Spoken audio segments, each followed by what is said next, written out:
प्यारे बच्चों नमस्कार। आज की ऑनलाइन क्लास में आपका स्वागत है। प्यारे बच्चों, आज हम कक्षा 7 विषय गणित हाफ ईयर एग्जाम जो आज आपका हुआ है उसको हल करने वाले हैं। तो जो बच्चे चैनल को देख रहे हैं या जिन बच्चों ने अभी तक चैनल को सब्सक्राइब नहीं किया वो सब्सक्राइब कर लें, लाइक कर दें, अपने साथियों को शेयर कर दें। तो शुरू करते हैं आज की क्लास में। प्रश्न पत्र का पहला सवाल, 11 का योज्य प्रतिलोम लिखना था। तो प्यारे बच्चों, 11 का योज्य प्रतिलोम क्या होगा? -11। ऑप्शन नंबर बी इसका बिल्कुल सही होगा। 25 भाग में 10, 25 को जब 10 से भाग देंगे तो क्या आ जाएगा? 2.5 यहाँ पर आ जाएगा। 25/10 का मतलब क्या है? यहाँ पर एक शून्य है तो एक अंक से पहले दशमलव, 2.5।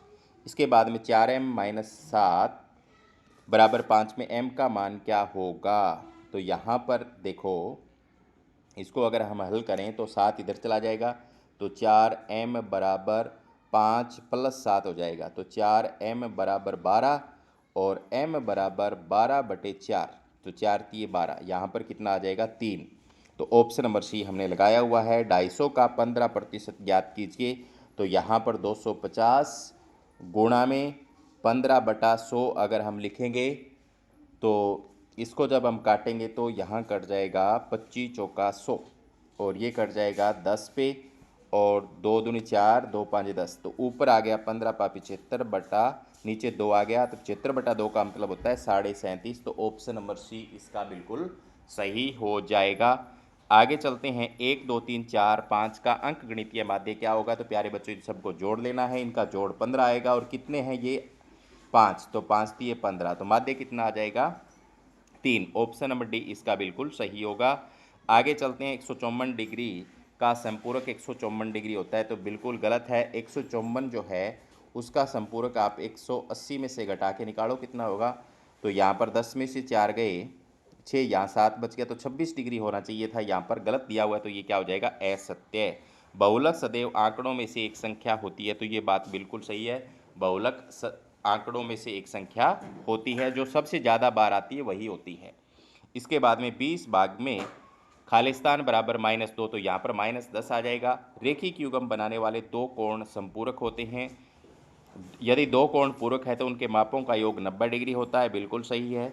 y के 7 गुणा में 7 जोड़ने पर 77 प्राप्त होता है, तो y को 7 से गुणा करेंगे 7y और जमा 7 बराबर 77। तो समीकरण मैंने यहाँ पर बनाकर लिखा हुआ है। और प्रश्न नंबर 12 जो है उसमें कोणों के निम्नलिखित युग्मों में से पूरक व असंपूरक की अलग अलग पहचान करनी थी। तो जिसका योग 180 बनता है वो संपूरक। तो पहले का एक यहाँ पर 180 बन रहा है तो ये संपूरक है। 42 48 इसका 90 बन रहा है तो पूरक है। 110 70 का 180 तो यह संपूरक है। 63 और 27 का 90 बन रहा है, ये तो पूरक है। इसके बाद में 3 से 1/5 भाग में 1 से 2/3 का मान ज्ञात करें। तो यहाँ पर पहले तो इस मिश्रित भिन्न की विषम भिन्न हमें बनानी है।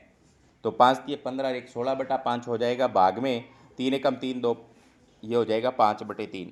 जब भाग को गुणा करेंगे तो 16/5 गुणा में 3/5 हो जाएगा और ये हो जाएगा 16×3 = 48, नीचे हो जाएगा 5 5 25। तो 48/25 इसका आंसर आ जाएगा।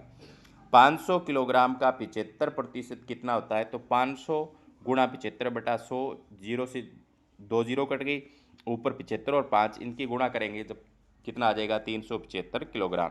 आगे एक संख्या के 8 गुणा में 2 जोड़ने पर 50 प्राप्त होता है, तो संख्या ज्ञात कीजिए। तो प्यारे बच्चों, यहाँ पर हल किया हुआ 8x + 2 = 50। 2 इधर जाएगा तो माइनस का 8x बराबर कितना बच गया? 48। तो 8x बराबर 48, तो 8 इधर और जाएगा तो 48/8, 8 6 48, मतलब 6 आंसर यहाँ पर प्राप्त होता है। इसके बाद में 13 16 12 14 19 12 14 13 14 का माध्यक व बहुलक ज्ञात करें। तो सबसे पहले तो इसको हम क्या करेंगे? आरोही क्रम में लिखेंगे।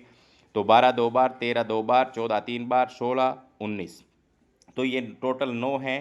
तो दोनों तरफ से 4 4 छोड़ेंगे, वो तो हो जाएगा माध्यक। और बहुलक जो ज़्यादा बार आती है तो दोनों 14 14 हैं। इसके बाद में जूही एक वॉशिंग मशीन 13,500 रुपये में बेचती है। सौदेबाजी में उसे 20% का नुकसान हुआ, उसे किस कीमत पर खरीदा? तो आंशिक वॉशिंग मशीन का विक्रय मूल्य 13,500 है, हानि 20% दिए, तो क्रय मूल्य निकालने का फॉर्मूला होता है 100 गुणा विक्रय मूल्य बटा 100 घटा हानि। तो हमने जब 13,500 गुणा 100 बटे में 100 घटा हानि, 100 में से हानि घटाई 20 तो 80, जब इनको काटा तो काटने पर कितना आ गया? 16,875 रुपये।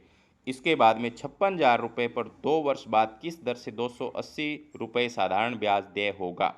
तो मूलधन 56,000 रुपये दिया हुआ है, समय 2 वर्ष दिया हुआ है। तो दर निकालने का फॉर्मूला होता है 100 गुणा साधारण ब्याज बटे में मूलधन गुणा समय। जब मान रखते हैं और काटते हैं तो आ जाता है 1/4, या 1/4 का मतलब होता है 0.25%। दर बराबर क्या आ जाएगा यहाँ पर 0.25%। इसके बाद में 6 अलग अलग कक्षाओं में बच्चों की संख्या नीचे दी गई है, 12 ग्राफ पर दर्शाएं। तो यहाँ पर 5वीं, 6ठी, 7वीं, 8वीं, 9वीं, 10वीं में संख्या लिख रखी है और इसको इस तरीके से हमें 12 ग्राफ में दर्शाना था। पैमाना हमने एक खाना बराबर जो है वो 10 का लेकर के बनाया हुआ है। तो ये था आज का पेपर जिसको हमने इस तरीके से हल करना था। तो सभी बच्चे वीडियो को पॉज करके अच्छी तरीके से या चलते हुए में अपने आंसर मिला सकते हैं, देख सकते हैं कितने नंबर बनते हैं। तो आज की क्लास में इतना ही, मिलते हैं नेक्स्ट क्लास में, तब तक के लिए बाय बाय, धन्यवाद।